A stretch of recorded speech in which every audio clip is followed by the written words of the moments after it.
Okay, so we got an update about Tiger Woods' accident. So they found the cause of the accident, but they prefer that they keep it in privacy, so the whole world is not going to know right now.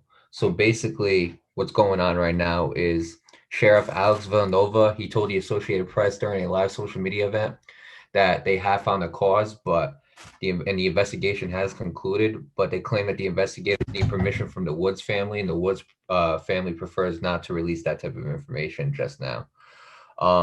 There is a quote right here from Villanova. He said, and I quote, he said, we have reached out to Tiger Woods and his personnel. There's some privacy issues of releasing information on the investigation, so we're going to ask them if they waive the privacy, and then we'll be able to do a full release on the information regarding the accident. This is very strange, Nate, okay?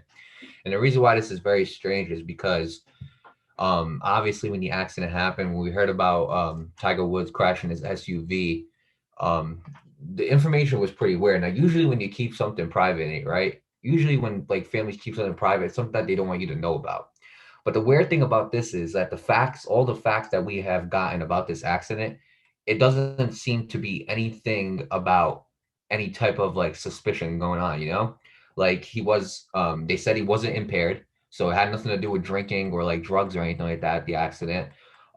They said that when the first witness found him in the car, he was unconscious, but he was able to answer. But when he woke up, he was able to answer basic questions.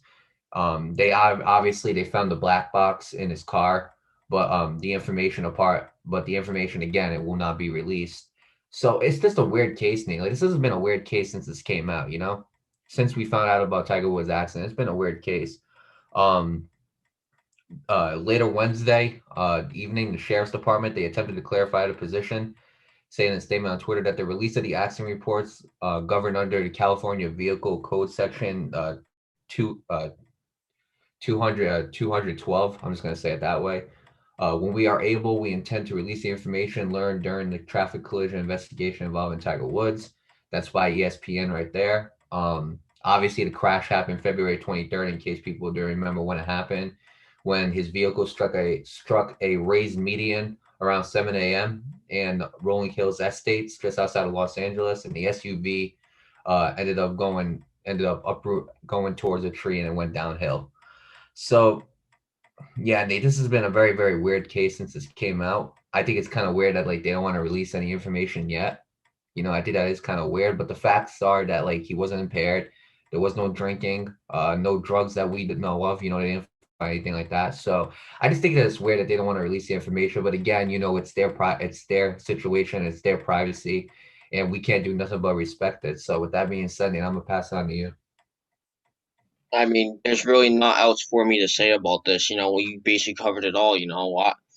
Whenever someone wants to keep something private or not tell anybody, usually there's something. You're absolutely right about that. But like you said, they found out that there was none of that behind the scenes. That it was just an ordinary car accident straight out of the blue. So you know, obviously, I mean, I can see why they don't want to do it because you know, there are some things that some people feel like other people shouldn't have to know.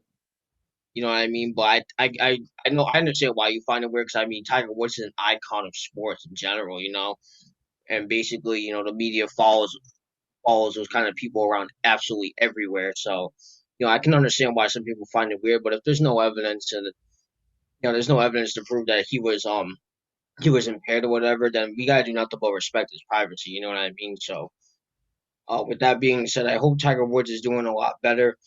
I wish him the best of luck moving forward, and Absolutely. yeah, just I hope he can get back on the golf course soon.